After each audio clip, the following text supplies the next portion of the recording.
Channel. তোমরা সবাই কেমন আছো? আশা করি তোমরা সবাই অনেক ভালো আছো, সুস্থ আছো। আমিও কিন্তু অনেকটাই ভালো আছি এখন।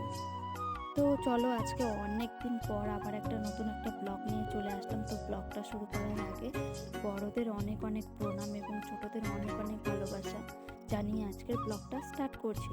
তো ব্লগটা শুরুতেই দেখতে পাচ্ছ আমি কাঁথা সেলাই করছি। তো এই যুগে এসেও দেখো এখনও আমরা কাঁথা সেলাই করছি, কারণ অনেকগুলো পুরানা কাঁথা ছিল। তো ভাবছি যে মায়ের অনেকগুলো শাড়ি আছে, তো সেগুলোই দেখো কাঁথাগুলো আর কি রিপেয়ারিং করছি, আর কি পুরানো কাঁথাগুলো নতুন করছি। তো দেখো মা করে শুয়ে পড়েছে, তো আমি করছিলাম আর কি। তো আমি একদমই পারি না, এবারেই লাইফের ফার্স্ট টাইম আর কি মায়ের সাথে হেল্প করছি। মা বলছে অনেকদিন যেহেতু এডিট করি না আর কি, ব্লগ এডিট করি না, তো আজকে একটু ভয়েসের প্রবলেম হচ্ছে, তো অ্যাডজাস্ট করে নিই। তো দেখো কাঁথা সেলাই করতে করতে হঠাৎ চলে যাচ্ছে কোথায়, দেখো হঠাৎ চলে গেলাম হচ্ছে গাড়িতে। তো গাড়িতে মাকে নিয়ে কোথায় চলে যাচ্ছে দেখতে হলে পুরো ব্লগটা দেখো, অবশ্যই ভালো লাগবে। আজকের ব্লগটা একটু স্পেশাল হতে চলেছে। তো দেখো গাড়িতে বসে আমি যেহেতু জ্বরের মুখ অবস্থা খুবই খারাপ, কদিনে খাওয়া দাওয়া একদমই ঠিক নেই, তো ভাবলাম না একটু ঝাল ঝুল কিছু খাই। তো দেখো গাড়িতে উঠে বসলাম, তখন এই কাকটা এসে ঝালমুড়ি না সামথিং মিশাল নিয়ে এসে, তো বললাম 10 টাকা দিতে। উনি প্যাক করে দিয়েছে, এরকমভাবে দিয়েছে, ভাবলাম যে একটু হয়তো টেস্ট হবে। সত্যি বলতে এতটাও টেস্ট হয়নি, তো কী করবো, নিয়ে ফেলেছি যেহেতু খেতেই হবে, তাই না?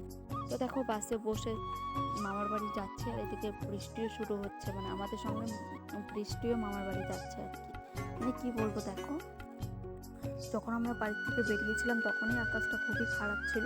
তো যাওয়ার পথে দেখো কি বৃষ্টি, আর এইদিকে রাস্তাটা নতুন হচ্ছে।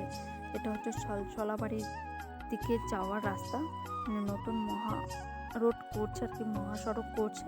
তো এটারই কাজ চলছে। তো আর কি বলবো, সত্যি কথা বলতে মামার বাড়ি যাওয়ার সময়ই বলো আর আসার সময়ই বলো, এই জায়গাটা এত ভালো লাগে, কি বলবো, যত সামনে যাচ্ছে তত সৌন্দর্য আরও বেড়ে যাচ্ছে।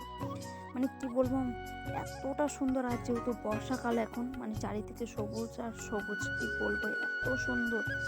তো দেখো কথা বলতে বলতে চলে গেলাম ছোট্ট একটা শহরে, আলিপুরদুয়ারই ওটা, বারোবিশায়।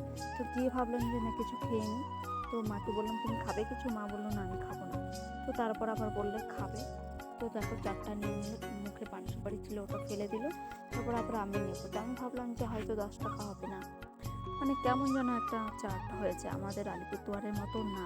তো তারপরেও দামটা একটু বেশিই নিয়েছে। একটুখানি ঘুগনি, ওটার উপরে একটু জাস্ট ডিম দিয়েছে, ওটাই নাকি 20 টাকা করে। তো যেহেতু নিয়ে ফেলেছি, খেয়ে ফেলেছি, টাকা তো দিতেই হবে, তাই না? তো কী করবো, এত তো আর ছোটো লোক হওয়া যায় না যে খাওয়ার পরে ওটা নিয়ে দামাদামি করা। তো 20 টাকা করে বললো, দিয়ে দিলাম। কিন্তু 20 টাকা একদমই 10 টাকারও যোগ্য না, এতটা খারাপ হয়েছে। কী করবো, যেহেতু নিয়েছি, খাওয়ার তো ফেলা যাচ্ছে না।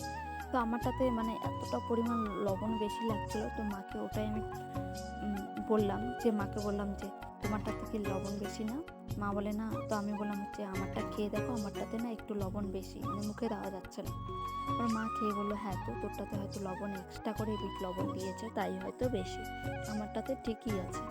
তো তারপর দেখো ঘুগনি খেয়ে নিয়ে তারপর চলে আসলাম। আর আমরা আসার সময় বোন বলছে ও নাকি বারোবিশায় আসবে, কি একটা দরকার আছে। তো ওর সঙ্গে আবার হেঁটে হেঁটে দেখা করতে চলে যাচ্ছি। আর এই দেখো এখানেও লেখা আছে আই লাভ বারোবিশাটা। আর এখানে কতগুলো ফটো আছে, এত সুন্দর লাগছে। সন্ধ্যার টাইমটা দারুণ লাগছিল আর কি। তো হেঁটে হেঁটে চলে যাচ্ছি বোনের সাথে দেখা করতে। বোন এখনও আসেনি। আমি অনেকক্ষণ গিয়ে দাঁড়িয়েছিলাম, তারপরে ও এসছে। তো ও যে দরকারে এসছে, আমাকে যদি আগে বলতো তাহলে সেটা আমিই নিয়ে নিতাম আর কি।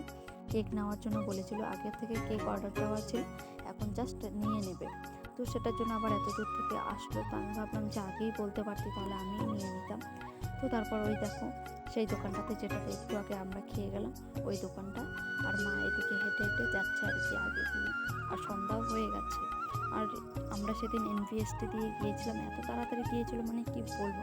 এনভিএসটিতে যাওয়াই ভালো, খুব তাড়াতাড়িও যায় আর ভাড়াও খুব কম নেয়। তো তারপর দেখো চলে গিয়েছি কেকের দোকানে। কোনো আসছে, এখনও আসেনি। তো আমি বললাম অনেকটা লেট হচ্ছে যেহেতু আমি নিয়ে নিই। তো ও বললো ঠিক আছে নিয়ে নে। তো ওর একটা কেক অর্ডার ছিল, তো সেই কেকটা আমি নিয়ে নিলাম। আর এইদিকে দেখো কেকের দোকানে কাজ চলছে। রাইস বসাচ্ছে। তো তারপর টোটোতে করে চলে যাচ্ছি মামার বাড়ি। আর মামার বাড়ি যাওয়ার পথে এই যে এটা হচ্ছে মঠ, গৌরিয়া মঠ বলে আর কি বারোবিশায় নতুন। নিচের তলা আগে ছিল ওপেনিং, তার কিছুদিন আগে ওপর তলাটা ঠিক করেছে। এত সুন্দর করেছে হয়তো বোঝা যাচ্ছে না, নেক্সট কোনো ব্লগে দেখাবো না, ঠিক আছে?